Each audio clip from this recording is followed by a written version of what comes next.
വാർത്തയിലേക്ക്. മദ്യമല്ല വേണ്ടത്, പള്ളിക്കുടമാണ് വേണ്ടതെന്ന് പറഞ്ഞവർ കോളേജിന്റെ പേരിൽ സ്ഥലം വാങ്ങി മദ്യക്കമ്പനി തുടങ്ങുന്നത് പണത്തിന് വേണ്ടി ആശയത്തെ പണയം വെക്കലാണെന്ന് SDPI സംസ്ഥാന ജനറൽ സെക്രട്ടറി ജോയ് അറയ്ക്കൽ. എലുപ്പുള്ളിയിൽ മദ്യക്കമ്പനി ആരംഭിക്കുന്നതിനെതിരെ SDPI കലക്ടറേറ്റിന് മുമ്പിൽ നടത്തിയ ധർണ ജോയ് അറയ്ക്കൽ ഉദ്ഘാടനം ചെയ്തു. ആശയമല്ല ആമാശയം നിറയ്ക്കലാണ് CPMന്റെയും സർക്കാരിന്റെയും ലക്ഷ്യം. കർഷകരെ ഇല്ലാതാക്കുകയും കുടിവെള്ളം മുട്ടിക്കുകയും ചെയ്യുന്ന മദ്യക്കമ്പനിക്കായി സർക്കാരും CPMും ഒരുപോലെ വാദിക്കുന്നത് ഇതിന്റെ ഭാഗമാണ്. കഴിഞ്ഞ 8 വർഷമായി അടിസ്ഥാന വർഗത്തെ അവഗണിക്കുന്നതാണ് സർക്കാർ ശീലം.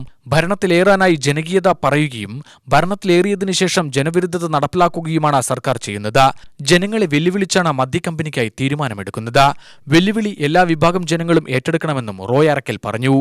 കാരണം സംസ്ഥാന സർക്കാർ നിലനിൽക്കുന്നത് തന്നെ കള്ള് കച്ചവടത്തിലും ലോട്ടറിയിലും മയക്കുമരുന്നും മാഫിയയുടെ വിഹിതം പറ്റിക്കൊണ്ടുവാ.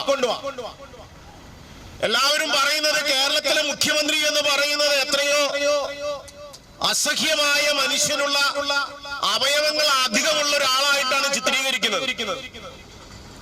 എന്നാലും 2 ചങ്കുള്ള മനുഷ്യൻ ജീവിച്ചിരിക്കില്ല.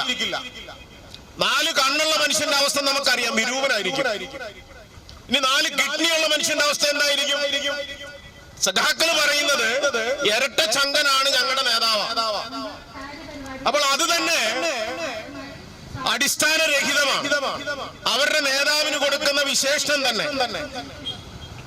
ഇനി പിണറായി വിജയൻ എന്ന് പറയുന്ന മുഖ്യമന്ത്രിയിലേക്ക് കടന്നു വന്നാൽ ലോകത്ത് ഇവിടെ പറയുന്നത് എന്റെ കൈകൾ ശുദ്ധമാണ്, മടിയിൽ ഖനമില്ല, അഴിമതി വെച്ചുറപ്പിക്കില്ല, ഞാൻ ഒരു വിധത്തിലുള്ള നിയമവിരുദ്ധ മേഖലയിലും കൈകടത്തില്ല. പക്ഷെ പിണറായി വിജയൻ ഇപ്പോ കേസ് നേരിട്ടുകൊണ്ടിരിക്കുന്ന എന്തിനാ? SDPI ജില്ലാ പ്രസിഡന്റ് ഷഹീർ ചാലിപ്പുറം അധ്യക്ഷത വഹിച്ചു. വിവിധ സംഘടനാ ഭാരവാഹികളായ വിളയോടി വേണുഗോപാൽ, ശിവരാജൻ മുതലമട, കാർത്തികേയൻ, K മായാണ്ടി, ബാബിയ, സുലൈഖ റഷീദ്, ഉമർ അലവി എന്നിവർ സംസാരിച്ചു.